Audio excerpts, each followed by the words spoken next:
Voici, oh, qu'il est agréable, qu'il... Voici, oh, qu'il est agréable, qu'il est doux pour des frères de demeurer ensemble. C'est comme l'huile précieuse qui, répandue sur la tête, descend sur la barbe d'Aaron, qui descend sur le bord de ses vêtements. C'est comme la rosée de l'Hermon qui descend sur les montagnes de Sion, car c'est là que l'Éternel envoie la bénédiction, la vie pour l'éternité. Celui qui est le Verbe de Dieu et la parole de Dieu a déclaré, je vous dis encore, si deux d'entre vous s'accordent sur la terre pour me demander une chose quelconque, elle leur sera accordée par mon Père qui est dans les cieux. Car là où deux ou trois sont assemblés à mon nom, je suis au milieu d'eux. Vous connaîtrez la vérité, et la vérité vous affranchira.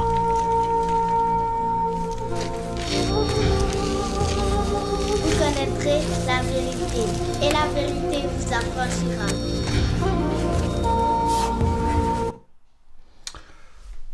Alléluia. Voilà, shalom, shalom à tous. Soyez abondamment bénis. J'espère qu'on me reçoit 5 sur 5. Hein. Vous me recevez. Vous connaîtrez la vérité et la vérité vous affranchira. Nous allons commencer notre moment. Attends. Excusez-moi. Voilà. J'avais fermé le micro. Excusez-moi. Voilà. Shalom à tous. Est-ce que vous m'entendez? Vous me recevez? Oui. Ok. Shalom, shalom. Ok, Shalom. Alors, Frère Olivier, shalom. Ok. Donc, je vais faire monter mes panélistes. Hein. Voilà. Est-ce que... Ok, je vais faire monter mes panélistes. Le frère Galaté.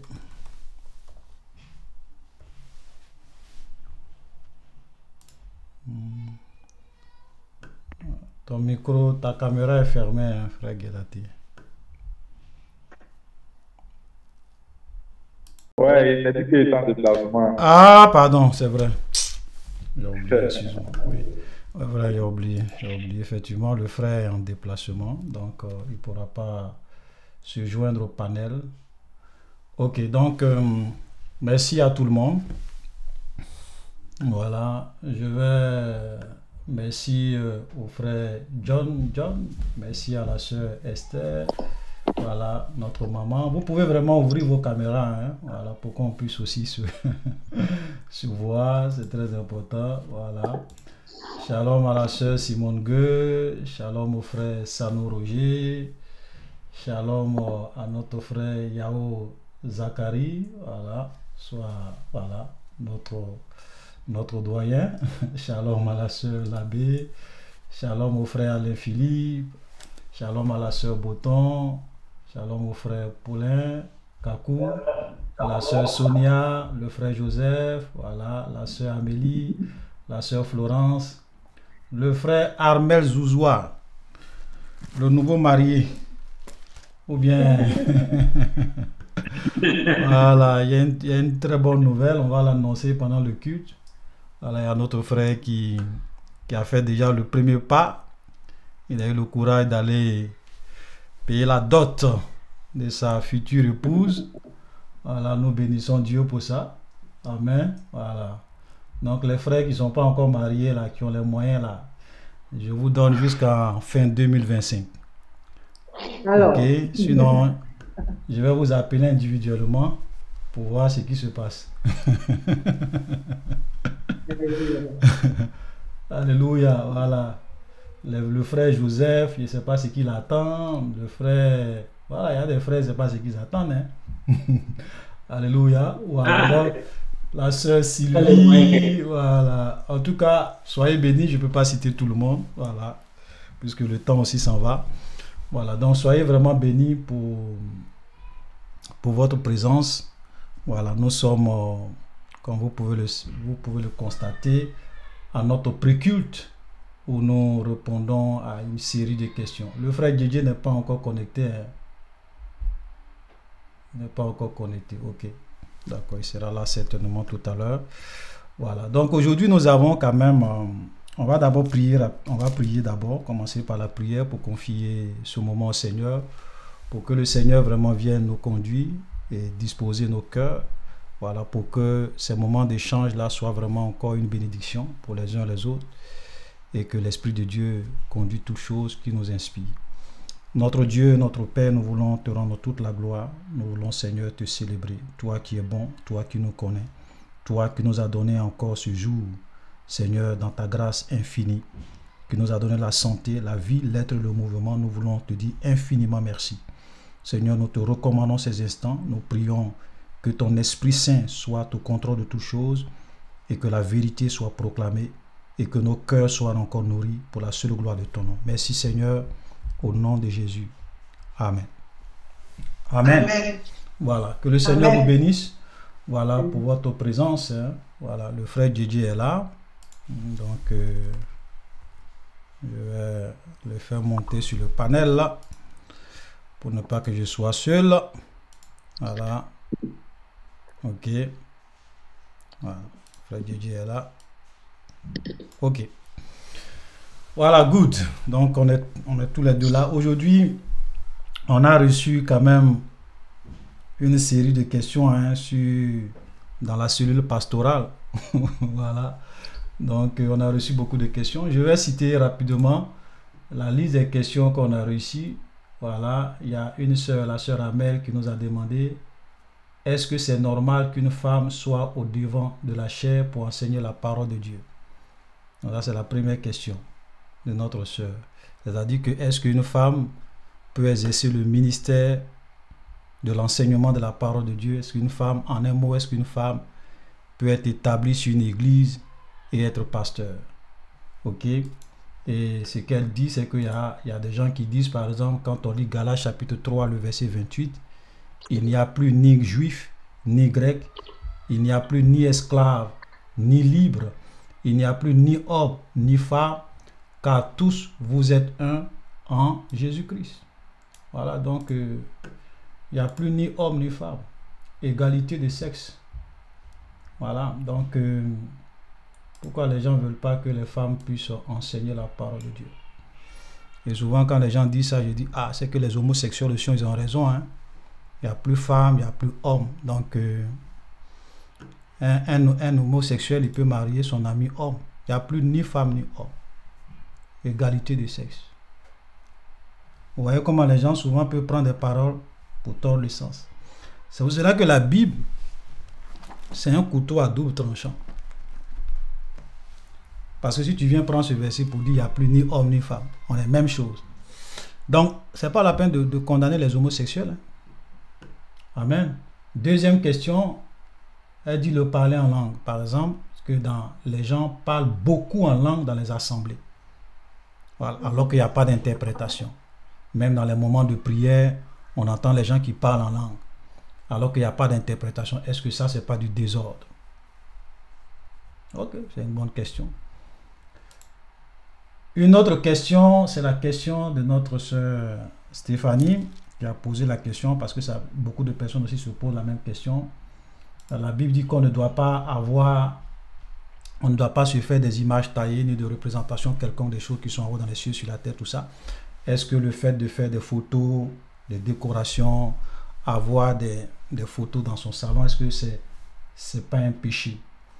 Et la deuxième question, c'est toujours par rapport à la fête de Noël.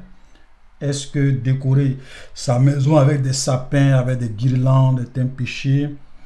Et puis il y a un autre frère aussi qui nous a posé la même question.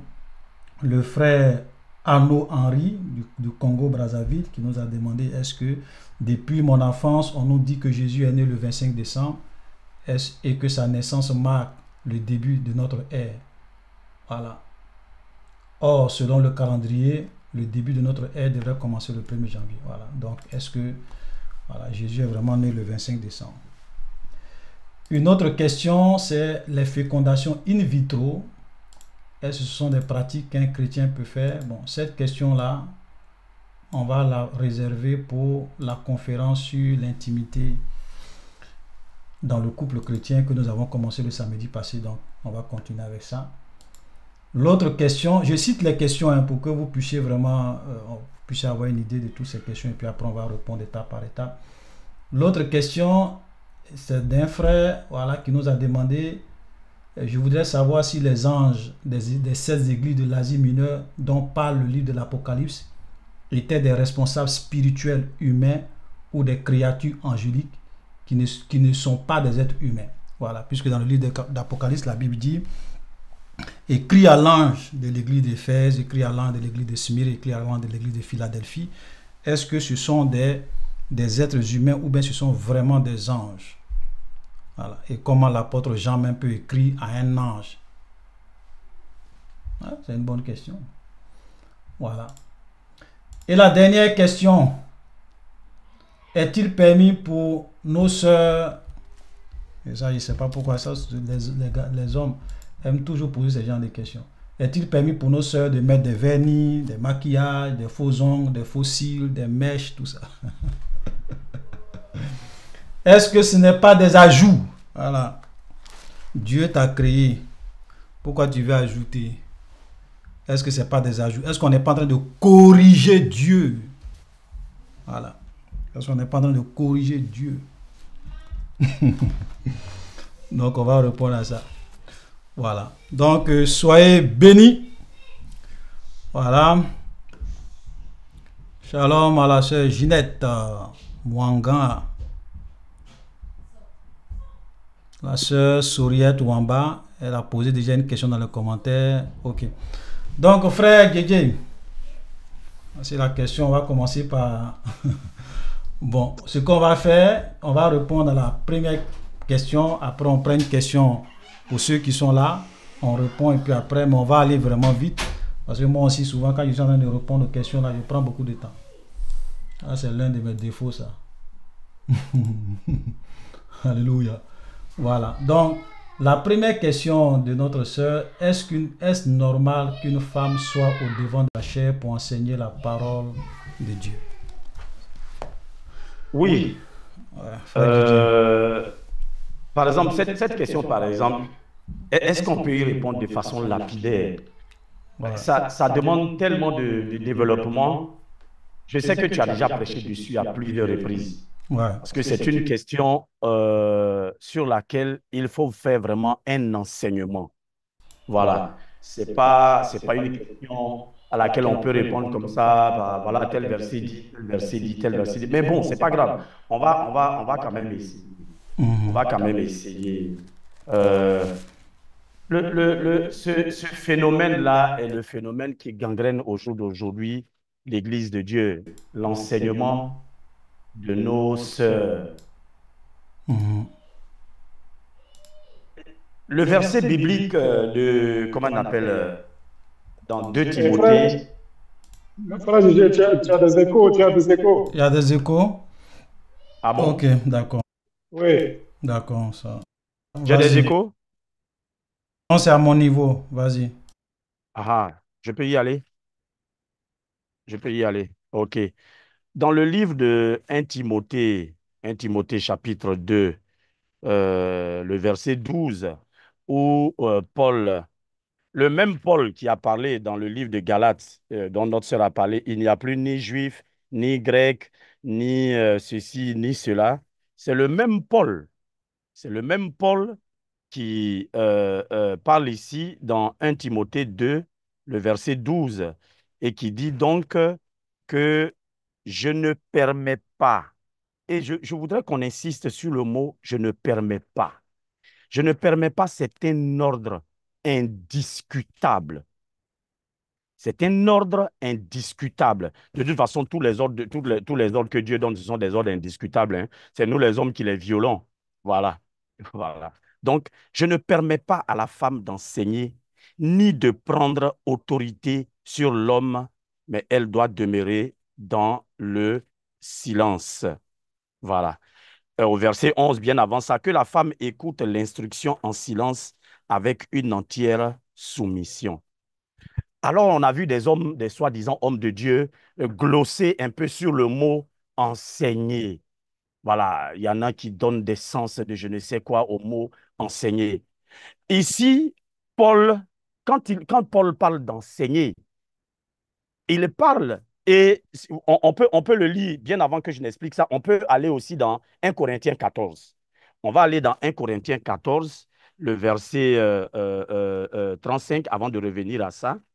1 Corinthiens chapitre 14. 1 Corinthiens chapitre 14, c'est le pendant de ce verset-là. 1 Corinthiens chapitre 14, à partir du verset 33, à partir du verset 33 jusqu'à 35, Paul dit, car Dieu n'est pas un Dieu de désordre, mais un Dieu de paix. Et comme il dit, voilà, il dit, comme dans toutes les églises des saints, comme dans toutes les églises des saints, par tout le monde. Ce n'est pas seulement dans l'église de Corinthe, parce qu'il y a certains pasteurs qui disent que non, ce verset biblique-là s'adressait seulement, comment on appelle, à l'église de Corinthe. Non, Paul dit ici, et d'ailleurs, quand vous lisez le premier verset de 1 Corinthiens, Paul s'adresse à tout le monde. Il s'adressait à l'église de Corinthe et il s'adressait à tout le monde. Donc, c'est une lettre aux Corinthiens avec ampliation faite à toutes les églises des saints. Donc, il dit, comme dans toutes les églises des saints, que les femmes se taisent dans les assemblées, car il ne leur est pas permis d'y parler, mais qu'elles soient soumises, selon que le dit aussi la loi. Selon que le dit la loi. Paul nous ramène à la loi. Selon que le dit la loi. Si elles veulent s'instruire sur quelque chose, qu'elles interrogent leur mari à la maison, car il est malséant à une femme de parler dans l'Église. L'assemblée dont Dieu parle, dont Paul parle ici, il parle de l'Église. Il faut que ce soit bien spécifié. Et c'est ce qu'il a dit dans le verset 35. Il est malséant à une femme de parler dans l'Église. Quand Paul parle ici, quand il dit il est malséant à une femme de parler dans l'Église, Paul est en train de parler ici de ce qu'il disait dans 1 Timothée 2, le verset 12. Enseigner. Il est en train de parler de l'enseignement. C'est-à-dire, en d'autres termes, que la femme passe sur la chair pour prendre la parole, pour prêcher, pour enseigner, pour dire tout ce qu'elle veut dans une assemblée où il y a des hommes et des femmes. Cela s'entend. Dans une église, donc, Paul est en train de parler de l'église. Dans une église où il y a donc des hommes et des femmes, il n'est pas permis à la femme d'enseigner. Non pas parce que la femme est incapable, mais c'est une question d'ordre. C'est une question d'ordre. Amen. C'est une question d'ordre, c'est une question d'autorité. Dieu a confié, comment on appelle, le foyer à l'homme. Il a confié le foyer à l'homme. Et il a confié l'église de Dieu à l'homme. Donc, Paul dit, le rôle de la femme n'est pas d'enseigner. Le rôle de la femme n'est pas de prendre autorité. Parce que celui qui enseigne, il prend autorité. C'est celui qui exerce l'autorité. Prenons par exemple dans nos écoles, quand le professeur qui enseigne, c'est lui qui est le patron, n'est-ce pas? Le professeur, toi tu es élève, le professeur enseigne. C'est lui qui est le patron. Le professeur peut te faire sortir de la classe. Si tu bavardes, le professeur peut te donner un zéro. C'est lui qui exerce l'autorité. Dans la classe, l'autorité, c'est le professeur qui enseigne. Amen. Et c'est donc cette autorité-là, devant l'homme, que Paul dit, il n'est pas permis à la femme d'exercer. Alors, les défendeurs ou bien les défenseurs de la prédication de la femme ont eu toutes sortes de subterfuges, y compris ce verset que notre sœur vient de citer dans Galates chapitre 3. Là, Paul parlait comment on appelle, du salut. Il dit ça par rapport au salut. Et quand on lit le chapitre 4, on le voit, c'est par rapport au salut qu'il dit, il n'y a plus ni juif, ni grec, ni ceci, ni cela. C'est par rapport au salut. Ce n'est pas par rapport à l'enseignement. Maintenant, quand nous allons dans l'Ancien Testament, mes frères, mes sœurs, ce débat-là n'a même pas lieu d'être véritablement. Ce débat n'a pas lieu d'être.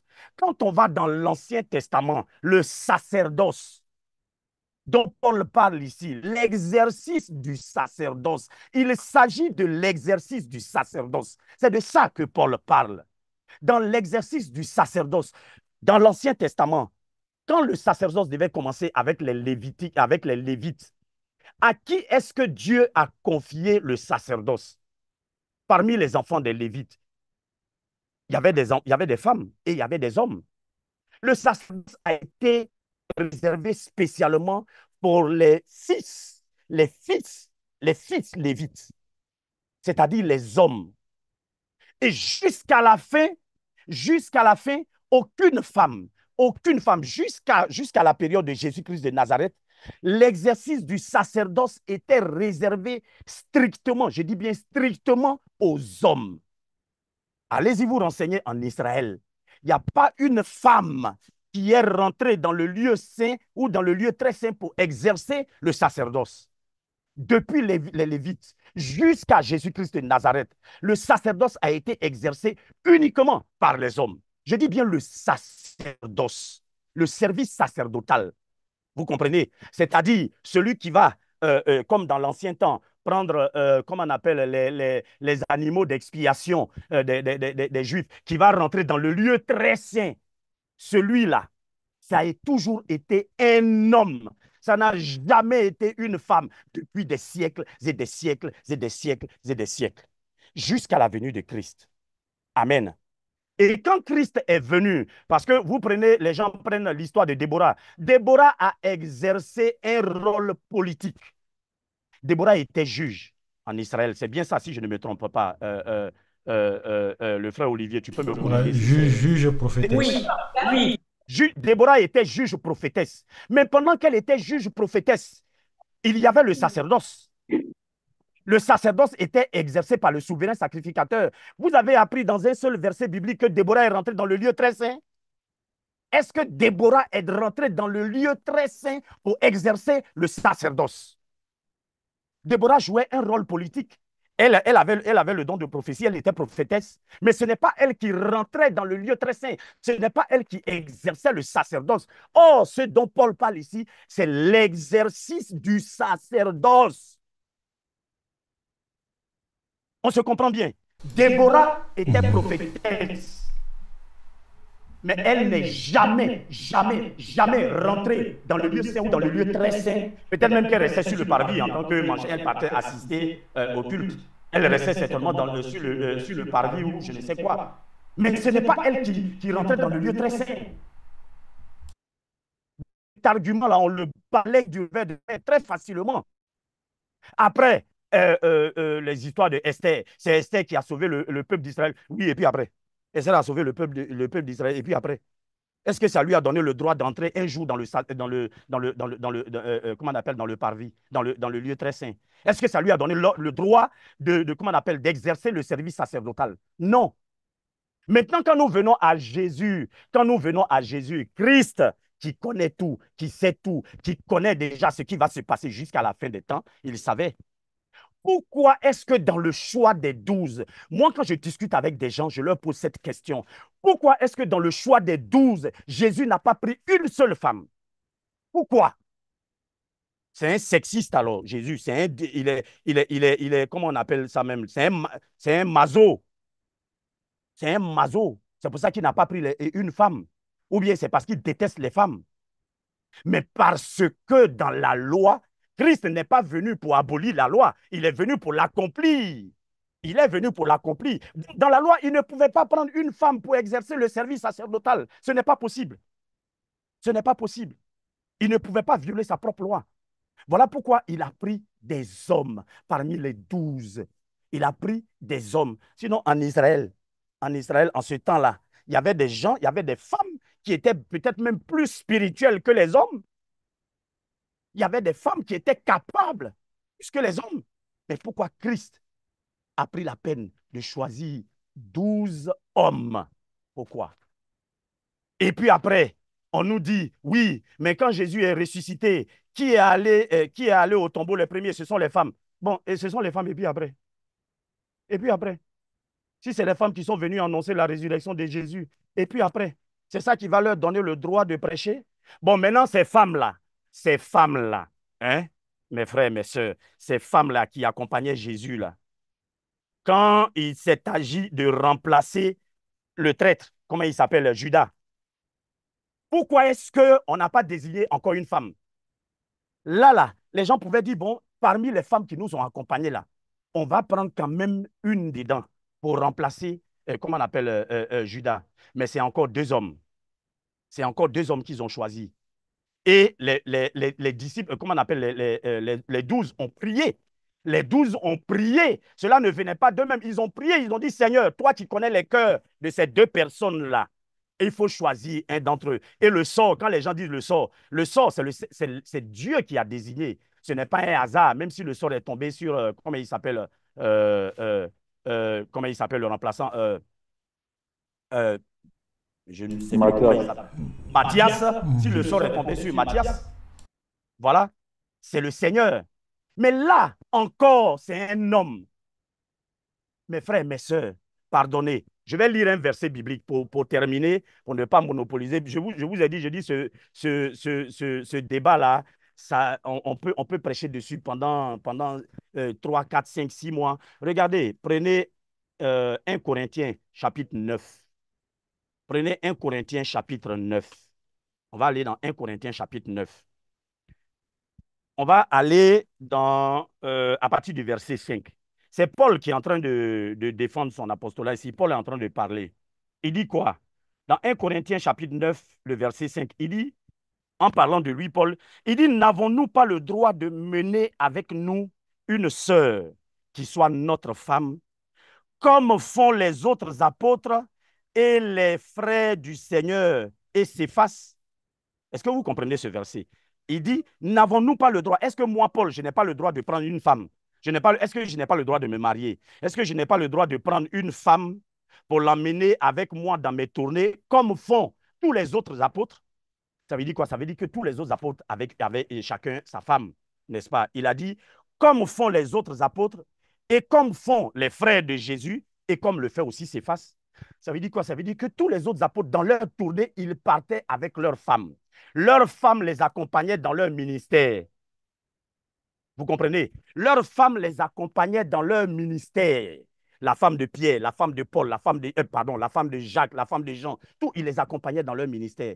Mais est-ce que vous avez vu une seule fois dans la Bible la femme de Pierre prendre la parole, ou bien la femme de Jean prendre la parole, ou bien la femme d'un des apôtres prendre la parole? La Bible ne les mentionne même pas. Pourquoi? Parce que ces femmes respectaient la loi, elles étaient discrètes. Pourquoi? Elles soutenaient leur mari dans la prière. Elles étaient en arrière-plan. Elles travaillaient efficacement dans la prière. Elles soutenaient le ministère de leur mari dans la prière. Après la montée de Christ au ciel, la femme de Pierre n'a pas dit hey, c'est moi la femme de Pierre. C'est à mon mari que Jésus a confié, comment on appelle l'église. C'est moi. Jean, la femme de Jean va dire oui, c'est moi, c'est mon mari que Jésus aimait le plus là. C'est moi, sa femme. Je vais prendre telle responsabilité, telle responsabilité. Non, ces femmes-là étaient discrètes. Elles faisaient l'œuvre de Dieu dans la discrétion. Or, pourtant, étant les femmes des 12, ayant accompagné leur mari dans toute leur tournée, dans leur ministère, elles pouvaient se prévaloir du titre de pasteur ou bien quoi, comme ça se fait au jour d'aujourd'hui dans certaines églises. Dans certaines églises, dès que monsieur est pasteur, madame est automatiquement pasteur. Vous le savez, dans certaines églises. Si vous pouvez, je peux citer les noms. Voilà. Très bien. Dans certaines églises, dès que monsieur est pasteur, madame est automatiquement pasteur. Mais pourquoi la femme de Paul, la femme de Pierre n'était pas pasteur? Pourquoi la femme de Jean n'était pas pasteur? Pourquoi la femme de Jacques n'était pas pasteur? Pourquoi ces femmes-là, elles étaient discrètes? La loi, elles connaissent la loi. Elles connaissent la loi. Elles ne pouvaient pas violer la loi. Elles soutenaient leur mari dans la prière. Elles soutenaient le ministère de leur mari dans la prière. Elles étaient une aide pour leur mari. Alors, d'où vient au jour d'aujourd'hui cette histoire de prêcher? Ce n'est pas biblique. C'est quitté aux États-Unis dans les années 1800, cette histoire-là. C'était une revendication des femmes, le droit des femmes, dans les années 1700-1800 aux États-Unis. 1700 oui, je crois 1700 ou 1800. C'est une revendication des femmes qui réclamaient leurs droits. Leurs droits de je ne sais quoi, les droits sociaux, les droits de je ne sais quoi, et ceci et cela. Ça manifestait. Et puis, le mouvement est rentré dans l'Église. C'est tout. Renseignez-vous. Le mouvement est rentré dans l'église. Sinon, ça n'a rien de biblique. Voilà, frère Olivier, j'ai trop parlé, c'est bon. C'est bon. Alléluia. Voilà, mon micro était fermé pour ne pas créer des échos, parce que les échos là, ça venait de chez moi ici. Voilà, merci à la frère Didier pour ta réponse. Et je vois déjà je vais juste afficher un peu quelques commentaires que les gens ont affichés. La sœur Florence dit que quand Jésus est sorti du tombeau, les premières personnes à qui il a donné la bonne nouvelle, c'est la femme. Ok, c'est de ça que le frère aussi a parlé tout à l'heure. Voilà, les femmes qui sont allées annoncer la bonne nouvelle. J'ai ici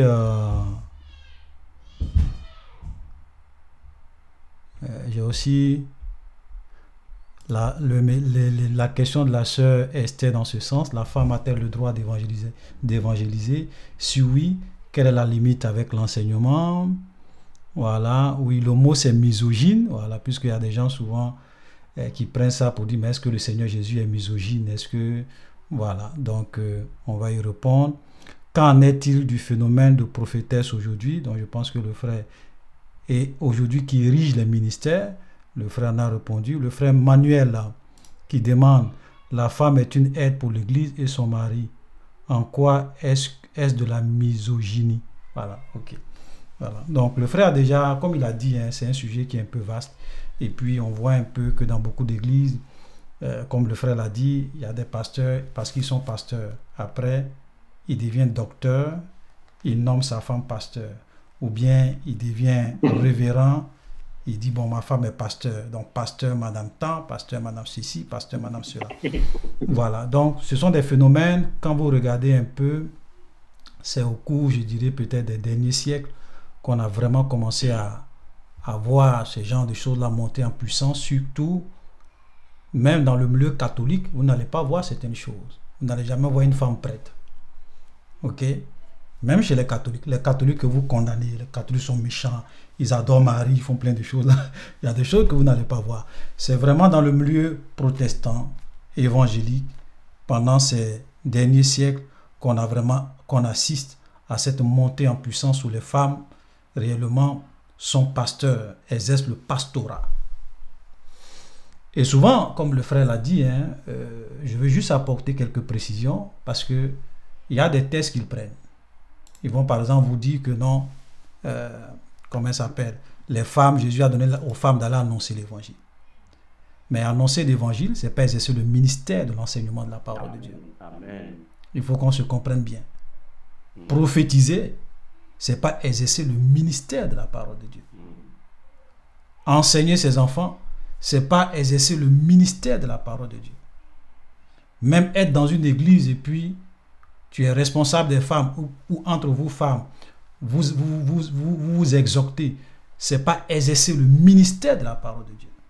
Parce que Paul parle de deux choses. Il dit, je ne permets pas à la femme d'enseigner et de prendre l'autorité. C'est-à-dire qu'une femme ne peut pas se mettre en position d'autorité et exercer le ministère pastoral, le ministère de l'enseignement de la parole de Dieu dans l'église, comme on le voit aujourd'hui. C'est de ça que Paul parle. Et contrairement à toutes les justifications que les gens donnent, parce qu'il y a d'autres qui vont dire, oui, mais par exemple, la sœur Phébé, par exemple, Romains chapitre 16, le verset 1, elle était diaconesse dans l'église de Sancré. S'il vous plaît, fermez vos micros, s'il vous plaît. Oh là là. I don't like that. Ok. Voilà. Excusez-moi. Hein. Voilà. Donc, ils disent qu'elle était diaconesse, mais ça, c'est la preuve que les femmes aussi ont leur rôle dans l'église. Une femme peut être diaconesse. Une femme peut prophétiser. Une femme peut évangéliser. La femme a sa place dans l'église. Une femme, comme le frère le disait, peut même soutenir son mari dans l'exercice de son ministère, comme le faisaient les femmes des apôtres. Mais quand il s'agit de réellement prendre l'autorité, être établi, exercer le ministère pastoral, comme il parlait tout à l'heure, parce qu'on est dans la maison de Dieu. Et l'exemple que le frère a pris est tellement parlant. Parce qu'ici, on parle de l'église. Ok? Et là, le temple. Ok? Le temple. Mais même quand vous allez dans l'Ancien Testament, vous n'allez jamais voir une femme exercer le ministère dans le temple de Dieu. Sacrificateur. Dans le lieu saint ou bien dans le lieu très saint. Aucune femme. C'est vrai, elle peut être prophétesse, mais servir Dieu dans le temple de Dieu, exercer le ministère sacerdotal, la femme n'avait pas ce droit-là. Il fallait un homme. Et c'est de ça que Paul parle ici, comme le frère l'a cité. Donc, il faut vraiment qu'on fasse la part des choses pour ne pas mélanger les choses. Parce que même, il y a une sœur aussi qui a parlé de la femme samaritaine. Oui, Jésus a parlé à la femme samaritaine. Elle allait dans la ville pour annoncer, pour dire, voilà ce et par son message, les gens sont venus. Mais cette femme-là, vous n'allez jamais voir nulle part dans la Bible, la femme samaritaine devenue pasteur dans une église. Enseigner les gens, prendre l'autorité sur eux, ça n'existe pas. Donc, quand on fait des comparaisons, faisons des comparaisons véritables, vraies selon la parole de Dieu. Ok? Donc, la femme a sa place, comme on appelle, même il y a d'autres aussi qui prennent l'exemple de Priscille. Hein, regardez dans Actes chapitre 18, à partir du verset 24, je lis rapidement. Un juif nommé Apollos, originaire d'Alexandrie, homme éloquent et versé dans les Écritures, vint à Éphèse. Il était instruit dans la voie du Seigneur et fervent d'esprit. Il annonçait et enseignait avec exactitude ce qui concerne Jésus-Christ, bien qu'il n'ait connu que le baptême de Jean. Il se mit à parler librement dans la synagogue. Aquilas et Priscille, l'ayant entendu, le prit avec eux et lui exposait plus exactement la voie de Dieu. Vous savez, pourtant Apollos était un enseignant. Mais il y a certaines choses qu'il disait qui n'étaient pas correctement justes. Il avait le ministère, mais souvent il y a des points sur Jésus où il se trompait. Ça, c'est la preuve que tu peux même être un enseignant et puis te tromper. Voilà, parce que souvent quand on dit aux gens, oui, quand je dis souvent à certaines personnes que moi je suis un homme, je peux me tromper. Ils disent, ah oui, mais si c'est Dieu qui t'inspire, comment tu peux te tromper? Vous pensez que parce que nous avons l'Esprit de Dieu en nous, on ne peut pas se tromper? On peut se tromper, on est des hommes. Amen. Ça, c'est une petite parenthèse. Et on voit que c'est Aquilas et Priscille qui l'ont pris à part, qui lui ont exposé la parole de Dieu. Mais est-ce que vous avez vu Priscille être pasteur, établi sur une église, être pasteur, prendre l'autorité sur les hommes et exercer le ministère de la parole? Non, ce n'est pas ce que le texte dit. Maintenant, quelle est la raison que l'apôtre Paul a évoquée? Parce qu'il y a des gens qui disent que non, c'est parce qu'au temps des apôtres, les femmes n'étaient pas suffisamment instruites. Elles n'allaient pas à l'école. Donc c'est ce qui faisait qu'elles ne pouvaient pas exercer le ministère de la parole de Dieu. Mais on va lire ce que l'apôtre Paul a dit pour justifier. Sur quoi? Quelle est la raison que Paul a avancée pour dire qu'il ne permet pas à la femme d'enseigner? On va lire. Parce que Paul n'a pas simplement dit « Je ne permets pas à la femme d'enseigner, point ». Il a donné la raison. La raison, on va la lire. Verset 12, je reprends rapidement. C'est vrai qu'on a pris beaucoup de temps là-dessus, c'est pas grave. Parce que souvent, quand on dit quelque chose, il faut qu'on balaye un peu tous les points pour que les gens gardent des flous dans l'esprit. Moi, je n'aime pas aborder certains sujets en détail. Parce que je sais que quand on aborde certains sujets avec pas trop de précision, ça peut souvent créer. C'est pour cela qu'on prend souvent le temps. Comme le frère l'a dit, normalement, on aurait pu faire un enseignement là-dessus. Mais la question est posée, on va y répondre. Je ne permets pas à la femme d'enseigner, ni de prendre de l'autorité. Tu vois, je ne permets pas à la femme d'enseigner, ni de prendre de l'autorité. Deux choses, l'enseignement et l'autorité. Ok? Donc, à partir du moment où on parle de l'autorité, c'est-à-dire tu es dans une position d'autorité et tu exerces. Donc, tu es un pasteur. C'est de ça que Paul parle ici. Mais elle doit demeurer dans le silence. Car, maintenant, à partir du verset 12, il donne les raisons. Maintenant, je vous en prie, chers frères et sœurs, écoutons les raisons de l'apôtre Paul. Et posons-nous la question, est-ce que les raisons que l'apôtre Paul évoque ici sont toujours valables de notre jour? Si ce n'est pas valable, vous pouvez dire oui, ces raisons-là ne tiennent plus. Donc la femme peut enseigner. Mais on va écouter, on va lire les raisons, les raisons de l'apôtre Paul. Il donne les raisons. Car l'homme a été formé le premier, ensuite Ève. Première raison. Dans le processus de la création de l'homme, Dieu a d'abord créé l'homme. Et ensuite, il a créé la femme. Donc, il y a une question d'autorité, un principe d'autorité dans la création elle-même. Et ça s'étend même dans le mariage. On dit l'homme est le chef de la famille. l'homme est le chef de la femme. Est-ce que ça a changé? Non. C'est-à-dire c'est un principe. Maintenant, ce n'est pas parce que on dit que l'homme est le chef de la famille que Dieu est en train de dire que un homme est plus un être humain qu'une femme. Parce que les gens aiment souvent mentir. Il y a d'autres mecs qui prennent ça pour dire oui, le Dieu de la Bible, c'est un Dieu misogyne. Ça n'a rien à voir. Est-ce que toi-même, quand tu vas dans ton entreprise là, tu n'as pas un directeur? Ton directeur là, ce n'est pas ton supérieur hiérarchique. C'est ton supérieur hiérarchique. Mais est-ce que parce que ton directeur est supérieur à toi, du point de vue hiérarchique dans l'organisation d'une entreprise, que ton directeur est plus un être humain que toi? Ça n'a rien à voir avec la nature. Tu es un homme comme lui. Tu as les mêmes droits comme lui devant Dieu. Mais pour des besoins d'organisation, d'ordre dans l'Église, Dieu dit, voici mes principes, parce que je ne suis pas un Dieu de désordre.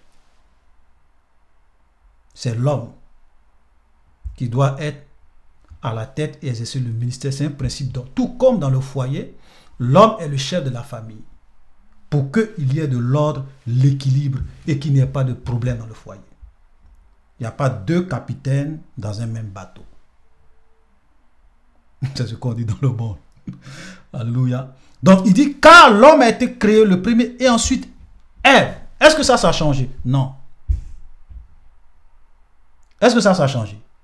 Est-ce que désormais, c'est plus Adam qui a été créé le premier, c'est la femme? Est-ce que ça a changé? Non. Première raison. Donc cette première raison que Paul donne est toujours valable. Deuxième raison qu'il évoque. Il dit, et ce n'est pas Adam qui a été séduit, c'est la femme qui séduite s'est rendue coupable de transgression. Voilà les deux raisons. Ça dit, Paul dit, la première raison d'abord, dans le plan de Dieu, l'homme doit avoir de l'autorité, même dans la famille, même dans le ministère aussi, même dans l'église. L'homme, c'est l'homme qui prend l'autorité. Tout comme dans une foyer, l'homme est le chef. Maintenant, il va un peu plus loin. Il dit, lorsqu'on regarde l'histoire de la chute de l'homme, le serpent, pour réellement détruire l'homme, il est venu séduire la femme. Le diable est venu séduire la femme. Il dit, c'est la femme qui a été séduite. C'est pas l'homme. C'est-à-dire que le diable est venu, et quand vous regardez la manière dont Satan a réussi à séduire la femme, c'est extraordinaire. Il est venu dire à la femme, est-ce que Dieu a réellement dit? Il pose juste une question. Et la femme dit non, Dieu a dit qu'on peut tout manger, mais quand il s'agit de l'arbre de la connaissance du bien et du mal, on ne doit même pas toucher. Ok, je suppose que son mari lui a dit, il ne faut même pas on va toucher. Bien vrai que Dieu n'a pas dit de ne pas toucher. Dieu dit ne mange pas. C'est ce que Dieu a dit.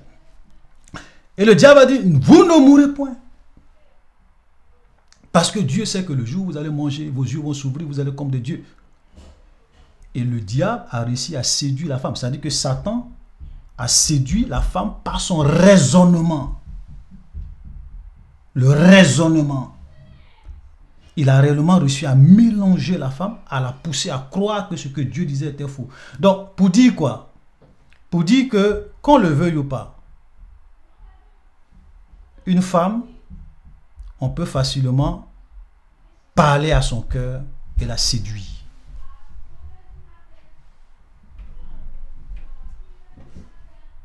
Oui. C'est ce que la Bible est en train de nous dire.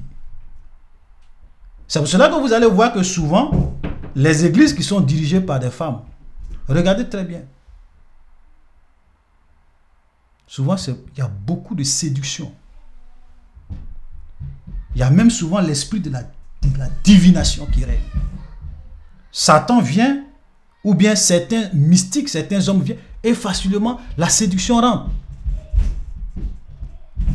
Donc il y a la manière dont Dieu a créé la femme, et la manière dont Dieu a créé la femme, Dieu connaissant comment il a créé la femme, et l'apôtre Paul ici met en exergue le fait que, même quand le diable est venu dans le jardin d'Éden, il est parti vers là. Pourquoi il n'est pas allé vers l'homme?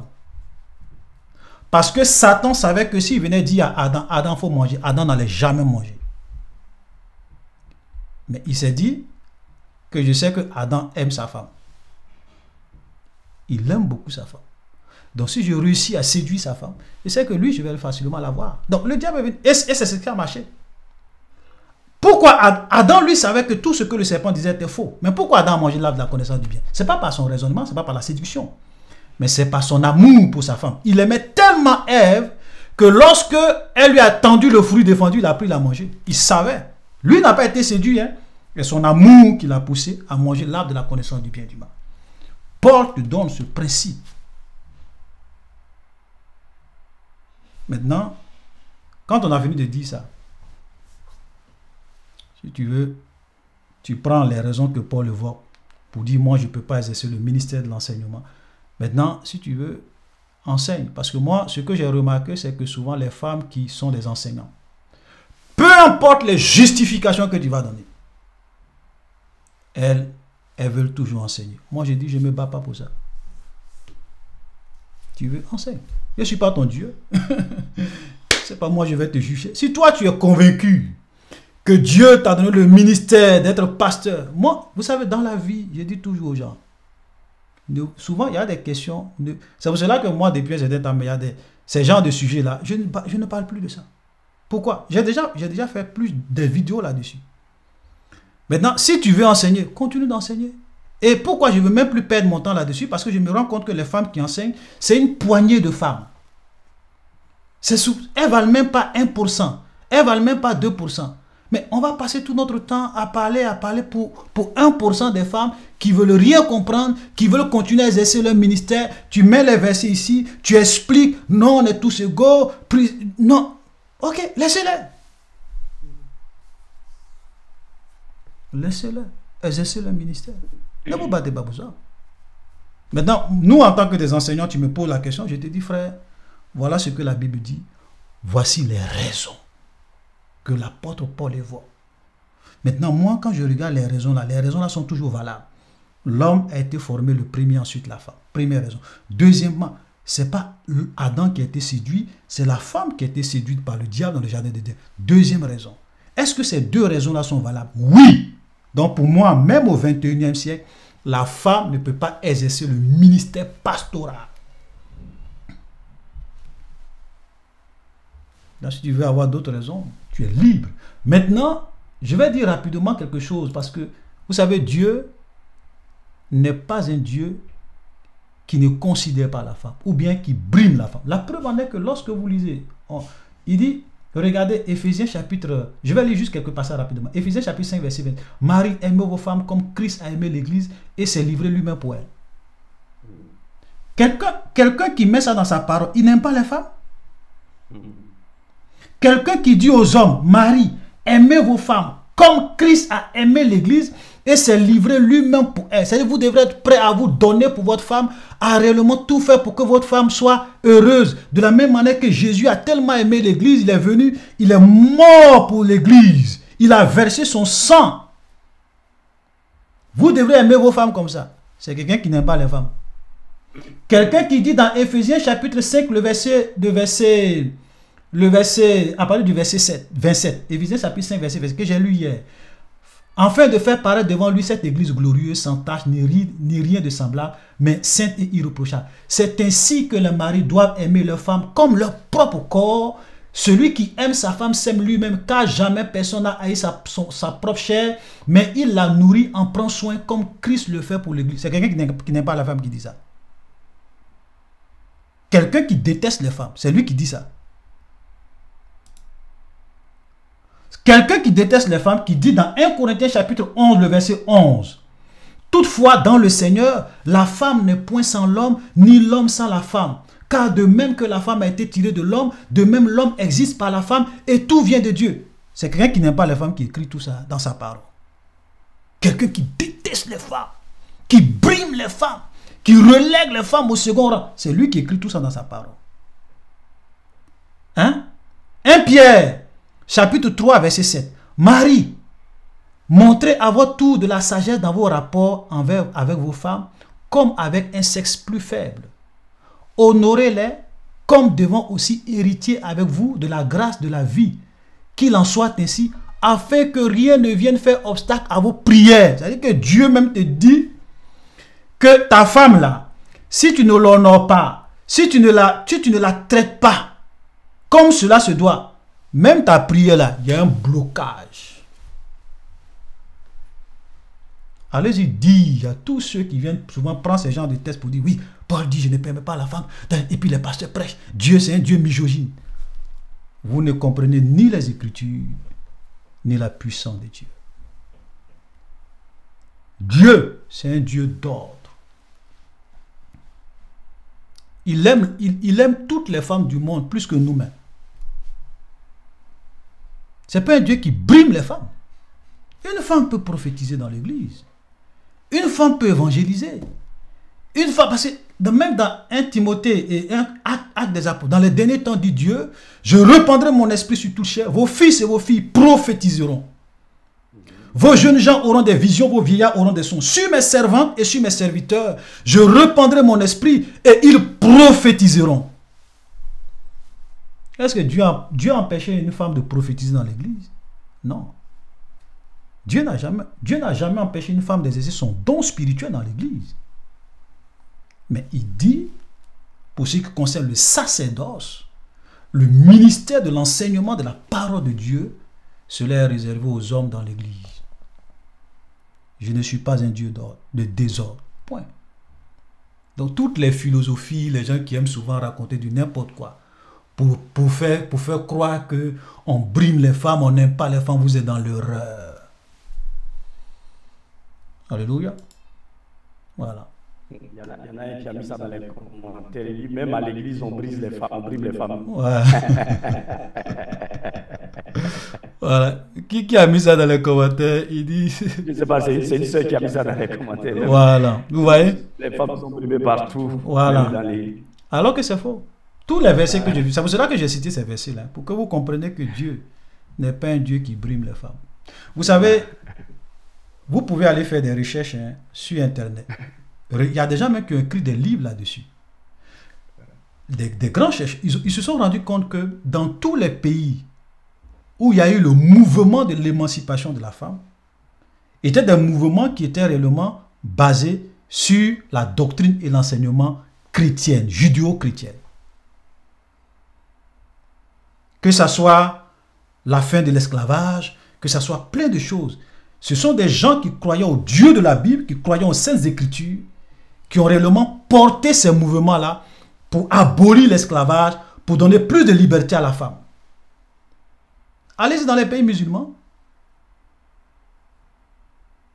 Allez-y même dans certaines cultures africaines. Même moi, je suis africain. Regardez comment la femme est brimée.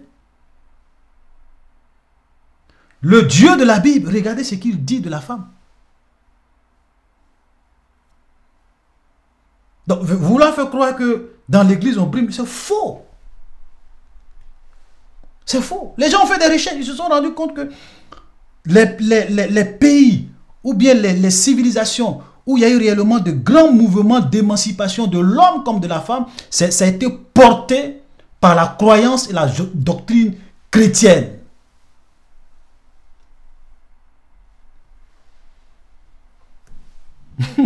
Oui. Maintenant, c'est vrai que le diable, après lui aussi, va s'infiltrer pour aussi introduire des choses dedans. Voilà, la liberté, la liberté, la liberté. Et puis après, Satan aussi vient, il essaie de pervertir. Tout ce que les gens font qui sont bien, le diable vient toujours de pervertir. Sinon, c'est faux de dire ça. Vous pouvez tout faire dans l'église. Mais on vous dit simplement que le ministère pastoral est réservé aux hommes. On dit, oh, on brime la femme. Vous voyez comment les gens sont méchants. Vous voyez comment ils sont méchants. Dieu dit non, dans le foyer, l'homme est le chef. On dit non, ça c'est l'injustice. Égalité de sexe. Maintenant même, il y a des pays où quand vous allez vous marier, on dit l'homme et la femme sont égaux. On vous remet on vous dit tendez votre main, puis on vous remet votre carnet de naissance ou bien carnet de mariage ensemble. C'est triste. Alléluia. Olivier. Oui. S'il te plaît, juste une dernière chose sur ce truc-là. Quand on prend Matthieu chapitre 28, Matthieu chapitre 28. Regardez, par rapport à nos sœurs, ils disent que ce sont les femmes qui sont allées les premières au tombeau, qui ont découvert que Jésus était ressuscité, et que c'est aux femmes que Jésus a dit d'aller annoncer aux 12 sa résurrection. Mais regardez, quand Jésus devait monter au ciel, pourquoi est-ce qu'il n'a pas invité ces femmes-là aussi, quand il était sur la montagne, quand il allait sur la montagne, pour leur dire adieu? Il y a un écho chez moi. Ouais, parce qu'il y a un- Voilà. Allô? ouais, vas-y, c'est bon. Voilà.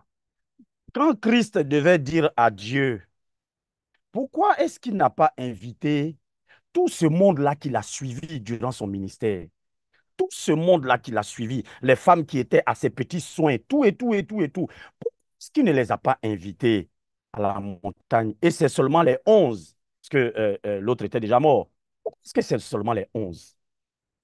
À la montagne, la parole de Dieu dit quoi? Au verset 16, les 11 disciples allèrent en Galilée sur la montagne que Jésus leur avait désignée. C'est-à-dire, Jésus avait donné rendez-vous à ces 11-là. Pourquoi ces femmes-là, à qui Jésus a dit d'aller dire à ses disciples qu'il est ressuscité, Jésus n'a pas invité ces femmes-là aussi pour leur dire au revoir? Et au verset 17, quand ils virent, ils se prosternèrent devant lui, mais quelques-uns eurent des doutes. Jésus s'étant approché, leur parla ainsi: tout pouvoir m'a été donné dans le ciel, tout. Et il a dit: allez, faites de toutes les nations des disciples. Avant de monter au ciel, c'est encore aux hommes que Christ a confié le sacerdoce. Les hommes, les 11. Parce que là, Christ devait inviter tout le monde, y compris les femmes. Si les femmes étaient là, et puis Christ avait dit à tout ce monde-là: allez par tout le monde, faites de toutes les nations des disciples, on pouvait dire: ah, il a confié aussi l'œuvre aux femmes.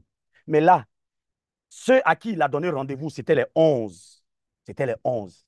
Et c'est à eux qu'il a confié le sacerdoce. Voilà la dernière chose. Amen. Ok. Merci, frère. Amen. Voilà, donc il est déjà presque l'heure. La sœur Tabitha, tu as la main levée. Je ne sais pas si tu veux intervenir par rapport à cette question avant que... Merci, frère Olivier. Ouais. Alors, moi, en fait, par rapport à ce sujet, c'est vraiment un sujet très important.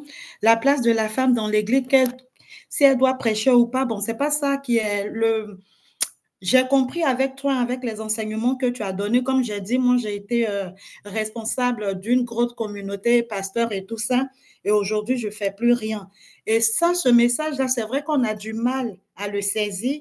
Mais bon, moi, à ce jour, je comprends un peu, même si, bon, j'ai encore, mais j'essaie de comprendre. Mais maintenant, j'ai une préoccupation, c'est que ils ont fait croire, surtout les femmes, hein, et à chaque fois, je dis, mais les hommes, en fait, c'est un piège de l'ennemi.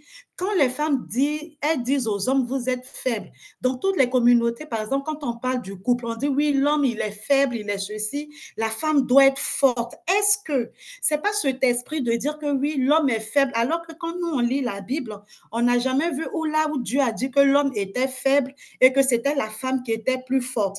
Est-ce que c'est pas cette notion de toujours dire que oui, dans le foyer, l'homme est faible, c'est la femme qui doit être la plus forte, qui a fait que ces femmes-là, elles ont pris ce rôle-là de jouer le rôle de l'homme dans le foyer. Du coup, elles courent aussi pour aller jouer le même rôle dans l'église. Moi, c'est ce que je constate.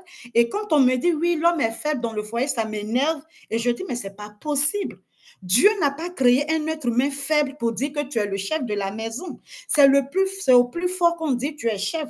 Est-ce que c'est pas cette notion-là qui fait que nous, les femmes, on a un peu dérapé de nos fonctions, vu que on dit les hommes sont faibles.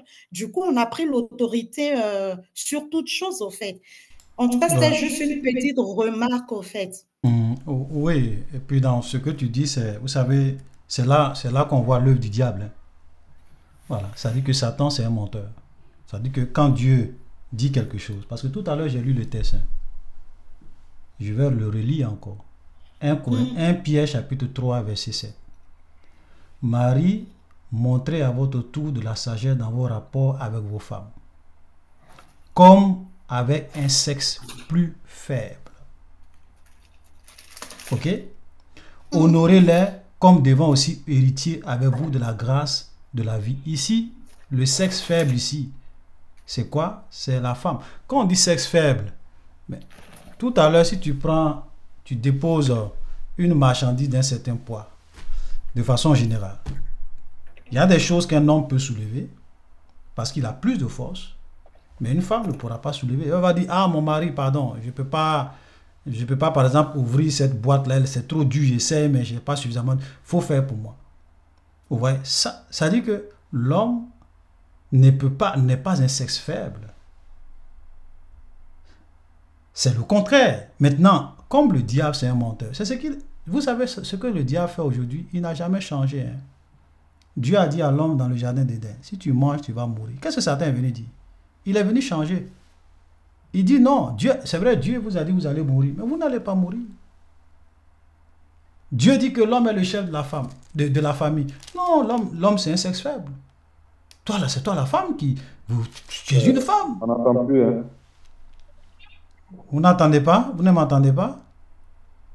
Si. Voilà. On m'entend ou bien on m'entend pas? Je pense qu'on m'entend bien. On t'entend très bien. Voilà. Donc frère, il faut voir de ton côté. Peut-être que c'est à ton niveau que tu as des problèmes. Sinon on m'entend bien. Voilà. Ok. Vous voyez? Voilà. Donc, tout ça, ce que la sœur dit, aujourd'hui on est dans un monde où le diable est en train de renverser, et je vais utiliser une expression dans Daniel, il est en train de renverser les lois et le temps. Parce que la Bible dit que quand l'homme impie va venir, il va vouloir renverser la loi et les choses. Donc, tout ce que Dieu dit qui est bien, ou bien tout ce que Dieu a établi, lui va vraiment renverser cela. Dans le plan de Dieu, l'homme est le sexe fort, la femme est le sexe faible. C'est dans la parole de Dieu. Ce n'est pas de façon négative que la Bible dit. Voilà, c'est une réalité. Mais le diable va venir dire, non, femme, vous êtes capable, tu peux mieux prêcher, tu peux mieux diriger une église, tu as plus de capacité, tu as plus d'intelligence que l'homme. Et ça va même dans le foyer. Il y a des foyers où le monsieur ne porte plus la culotte. C'est la femme. Elle domine, elle règne, elle fait tout. Voilà. Et il y a des lois qu'on vote. Souvent ici, chez nous, ici au Canada, les femmes ont plus de pouvoir. Il suffit simplement que ta femme appelle la police pour dire le monsieur m'a porté, mais quand la police débarque là, on ne cherche même pas à comprendre. Monsieur, prenez vos bagages. Dehors. Donc le monsieur même, il est dans sa maison même, mais quand il veut parler à sa femme, il réfléchit 2 fois. Parce que si elle se fâche, il est au dehors. Et puis quand on va le mettre au dehors là, il va payer pension. On va couper une partie de son salaire. Et voilà. Pourquoi c'est comme ça? Nous les hommes, on n'a pas dit de ne pas donner les droits à la femme, mais même souvent quand on veut voter des lois, il faut équilibrer les choses, il faut que ça soit la justice. Mais Satan veut tout renverser. Parce qu'il sait que si la femme a plus de pouvoir, s'il a plus de trucs, s'il a plus d'avantages, l'homme ne pourra plus jouer le rôle de chef de la maison, à moins que ça soit vraiment une femme spirituelle. Mais si c'est une femme qui ne craint pas Dieu, elle va vouloir dominer sur le monsieur. Elle va dire, bon monsieur, écoutez, voilà, fais ça pour moi, fais ça pour moi, fais ça pour moi, fais ça pour moi. Et il y a dans beaucoup de pays, c'est comme ça aujourd'hui. Ah, c'est l'œuvre du diable. Ce n'était pas l'intention de Dieu. Voilà, donc ça aussi, ça commence à rentrer dans l'église. C'est une vérité, c'est le diable qui fait ça. Ça n'a jamais été comme tu l'as si bien dit dans la parole, tu ne verras nulle part où la Bible dit que l'homme est le sexe faible. Ou bien l'homme est faible. Ou bien l'homme n'a pas de... C'est faux. Voilà. Amen.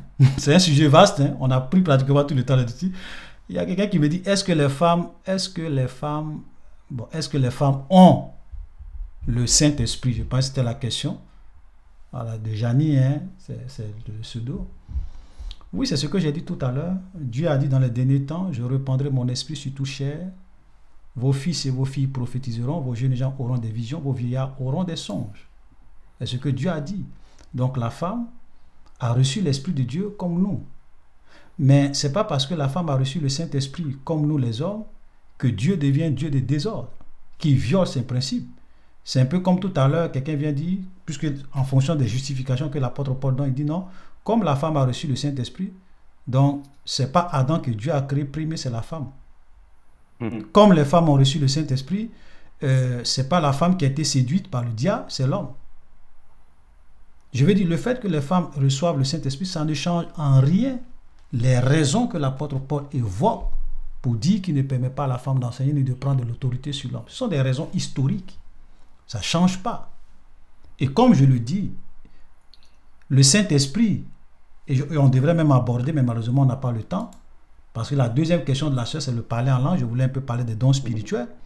Mais la Bible dit qu'il y a diversité de dons, mais le même esprit. À quelqu'un, on te donne le don de parler en langue, à l'autre, le don de prophétie, à un autre, le don de guérison, à un autre, le don de miracle. Et Paul dit, est-ce que tous prophétisent-ils? Non. Est-ce que tous parlent-ils en langue? Non. Est-ce que tous sont-ils docteurs? Non.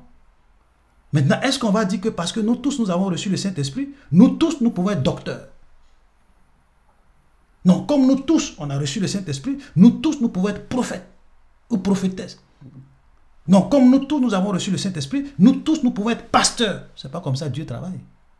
Parce que, dire que parce que les femmes ont reçu aussi le Saint-Esprit, ça leur donne le droit d'être pasteur, c'est un peu comme si quelqu'un dit, parce que moi aussi j'ai reçu le Saint-Esprit, moi aussi je suis apôtre. Non. Amen. La femme a sa place. Elle peut être diacre, elle peut occuper des responsabilités, elle peut enseigner ses enfants, elle peut évangéliser, elle peut prophétiser, elle peut exercer un don spirituel. Dieu peut utiliser une femme puissamment, même dans le domaine de la délivrance, de la prière, plein de choses. Mais je ne sais pas pourquoi le ministère de l'enseignement de la parole de Dieu, là, c'est ça qui pose problème aux femmes. Ça, personnellement, je n'arrive pas à comprendre ça. Parce qu'il y a tellement de choses qu'on peut faire dans la maison de Dieu. Alléluia.